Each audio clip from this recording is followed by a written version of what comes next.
Hey everyone, welcome to Bunny's Burrow. This is Bunny. ఈరోజు నాకు one of the favourite book గురించి review ఇద్దాం అనుకుంటున్నాను.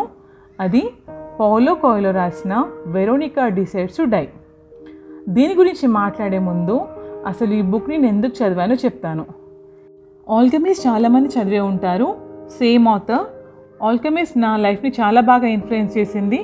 అది చదివిన తర్వాత ఈయన రాసిన బుక్స్ ఇంకా చదవాలని ఒక 1/2 డజన్ వరకు ఆర్డర్ ఇచ్చాను. దానిలో ఆల్కెమిస్ట్ తర్వాత నాకు ద బెస్ట్ అనిపించింది ఈ బుక్. నాకు స్పాయిలర్స్ ఇవ్వడం ఇష్టం ఉండదు. వీలైన తక్కువగా స్టోరీ గురించి మాట్లాడి చిన్న ఇంట్రడక్షన్ లాంటిది ఇస్తాను. వెరోనికా ఒక నార్మల్ లైఫ్ లీడ్ చేసే అమ్మాయి. లవింగ్ పేరెంట్స్, జాబ్ కూడా ఉంది. కానీ రొటీన్ లైఫ్ బోర్ కొట్టి లైఫ్లో ఏది ఇంట్రెస్టింగ్గా అనిపించక తను చనిపోదాం అనుకుంటుంది. స్లీపింగ్ పిల్స్ తీసుకొని సూసైడ్ అటెంప్ట్ చేస్తుంది. The next thing she remembers, తను ఒక మెంటల్ హాస్పిటల్లో నిధులేస్తుంది. సైకలాజికల్ ప్రాబ్లమ్స్ ఉన్న చాలామందికి అక్కడ ట్రీట్మెంట్ ఇస్తారు. డాక్టర్ చెప్తారు తను తీసుకున్న స్లీపింగ్ పిల్స్ వల్ల తన కండిషన్ క్రిటికల్గా మారింది, తను 1 వారం కంటే ఎక్కువగా బతకదని చెప్తారు. ఎలాగో చనిపోదామని డిసైడ్ అయింది కాబట్టి వెరోనికాకి అది పెద్ద షాకింగ్గా అనిపించదు. కానీ తనకి ఆ హాస్పిటల్లో సొసైటీ చేత పిచ్చివాళ్ళు అని పరిగణించబడే వాళ్ళ మధ్యలో చనిపోవడం ఇష్టం లేదు. తనకి బయటికి వెళ్ళాలని ఉంటుంది, బట్ తనకి పర్మిషన్ ఉండదు.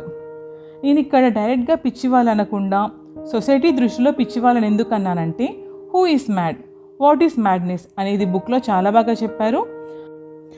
ఈ సమాజంలో ఫ్యామిలీస్లలో కొన్ని set of rules and conditions ఉంటాయి. అందరినీ ప్లీజ్ చేస్తూ వాటిని పాటిస్తూ వెళ్తే యూఆర్ కన్సిడర్డ్ నార్మల్. వాటికి అగెన్స్ట్గా వెళ్తే you are considered mad. For example, మీ ఫ్యామిలీలో అందరూ బాగా చదువుకున్నారు, వెల్ సెటిల్డ్, మంచి పొజిషన్లో ఉన్నారు. But you want to be something different. Like 3 Idiots మూవీలో మాధవన్ లాగా వైల్డ్ లైఫ్ ఫోటోగ్రఫర్ కావాలనుకున్నారు. Then you are mad.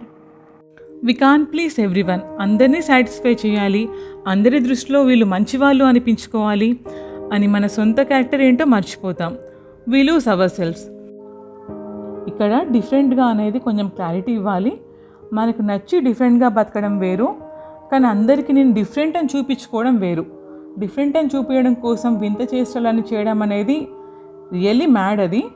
కానీ మనకు నచ్చి డిఫరెంట్గా ఉండడం అనేది అది మన చాయిస్, మన ఇష్టం. Coming back to the story, ఇక్కడ వెరోనికాకి తెలుసు తనకి చాలా తక్కువ టైం ఉందని. ఈ వారంలో తను ఏం నేర్చుకుంటుంది? I really got connected to Veronica. నేనే కాదు, ఈ బుక్ చదివే ప్రతి ఒక్కరు కూడా వెరోనికాకి ఇంకా ఈ బుక్లో కనిపించే కొన్ని క్యారెక్టర్స్కి ఖచ్చితంగా కనెక్ట్ అయితే అవుతారు. వెరోనికా ఈ వారం రోజుల్లో ఆ పిచ్చి వాళ్ళ మధ్యలో ఉంటూ ఏం నేర్చుకుంటుంది? తను తీసుకున్న డెసిషన్ ఏమన్నా తప్పని రిగ్రెట్ అవుతుందా? ఇలాంటివి చాలా బాగా ఎక్స్ప్లెయిన్ చేశారు. You will really love the book.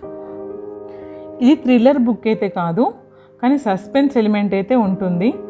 ఇది నేను 2 years బ్యాక్ చదివాను. రివ్యూ ఇవ్వడం కోసం మళ్ళీ ఒకసారి చదివాను. ఇది చాలా సింపుల్ లాంగ్వేజ్లో ఉంటుంది, ఈజీగా అర్థమవుతుంది. టైటిల్లో డెత్ ఇలాంటి వర్డ్స్ ఉన్నప్పుడు ఒక క్యూరియాసిటీ అనేది డెవలప్ అవుతుంది. సూసైడ్ అని అర్థమవుతుంది కాబట్టి ఎందుకు చనిపోదాం అనుకున్నారు, ఇలాంటివన్నీ క్వశ్చన్స్ వస్తుంటాయి. మీరు బుక్ లవర్స్ అయినా కాకున్నా you can happily read this book. You will never regret. మీకు ఈ రివ్యూ నచ్చితే please like, share and subscribe to Bunny's Burrow. ఒకవేళ మీరు ఆల్రెడీ ఈ బుక్ చదివి ఉంటే వితౌట్ స్పాయిలర్స్ మీకు ఎందుకు నచ్చిందో please mention in the comments. And Paulo Coelho రాసిన వేరే ఏ బుక్ రివ్యూ అయినా కావాలంటే దాన్ని కూడా మెన్షన్ చేయండి. I will try to review. Thanks for listening and happy reading.